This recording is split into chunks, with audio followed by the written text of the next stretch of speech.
Well, here we are with Goober, the Flying Goober. You know him as Flying Goober on YouTube.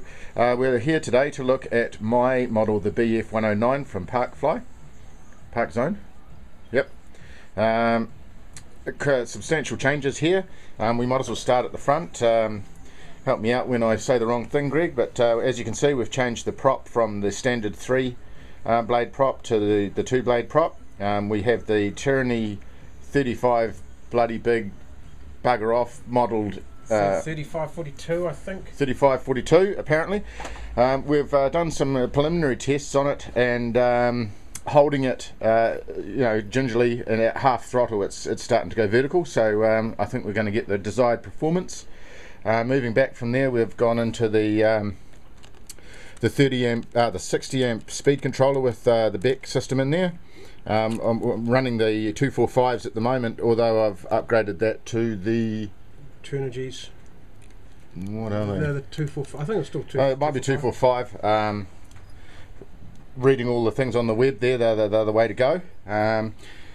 Going back, purchased the DX7 a while ago, so we've gone back. I did initially run a what was it, a 40 hertz, yeah. 40 hertz ppm system through the JR that I used to own, so we now have got that binded.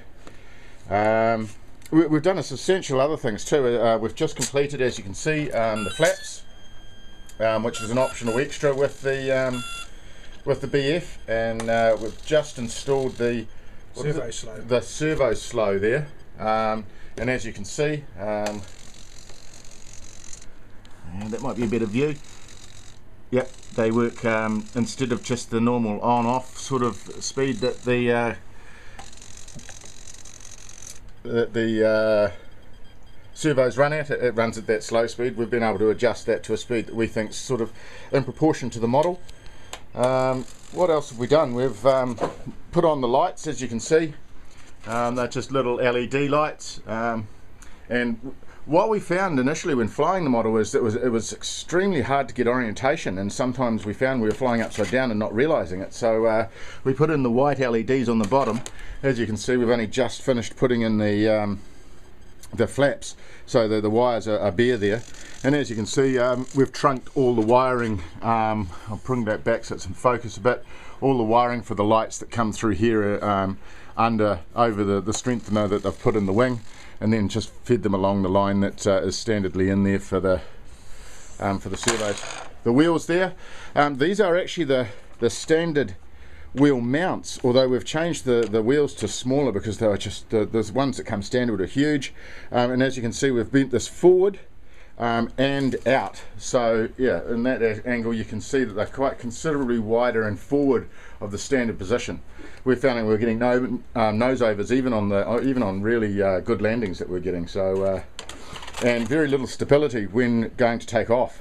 The BF's known to have some torque roll, and I can justify that. It certainly does.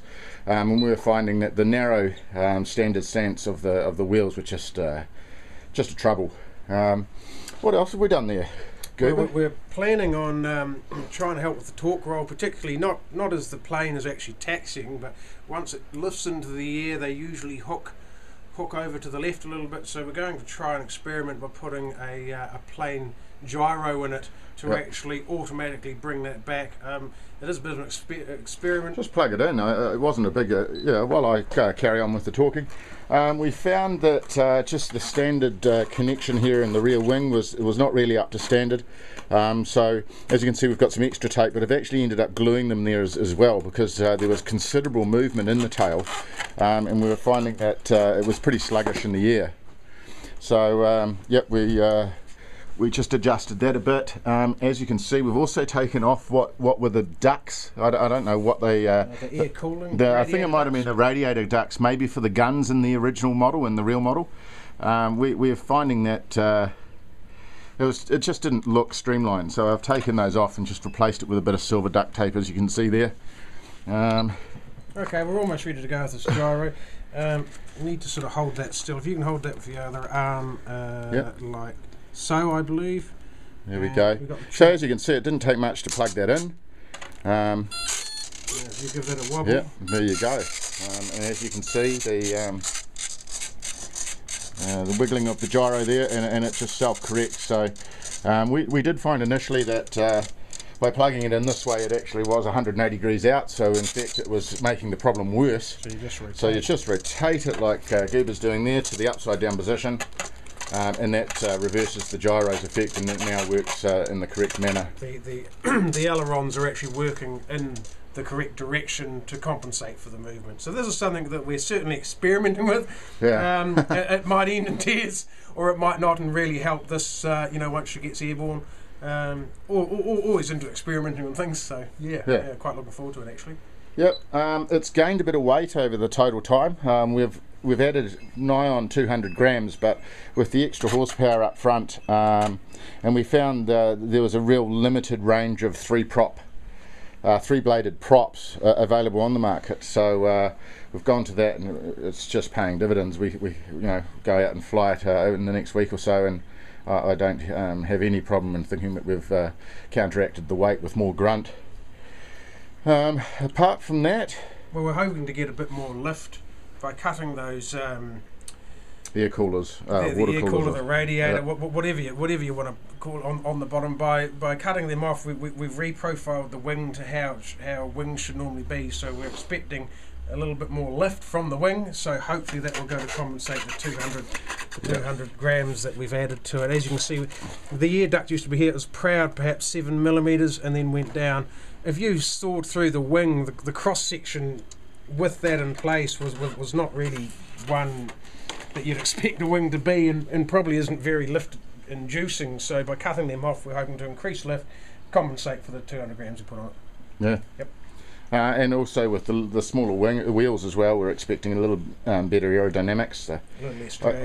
I can't get over how big the original wheels are. I wouldn't be kidding in saying that these are half the size of the originals. Yeah. Out of the box, we did have a few problems. The centre of gravity was miles out. As you can see over here, Goober's got the Parkzone P51, and basically out of the box that just got up and flew, very, very well. Silly, we sort of expected this to do the same, and ran into a few issues. Other than that, the cabling in here was all jammed up, which was a bit of a shame, so we had to find a way of loosening the outer so it worked properly. Other than that, it's pretty much bulk standard. Yeah, other than that, pretty much, but... so we're certainly looking forward to flying it. Yeah. Well, with that, I hope you've enjoyed the video, and we'll come on with another one, so you can see me on the commentator here. Yeah. With that, we'll come back with how it ends up flying at the park. So speak to you then. Bye.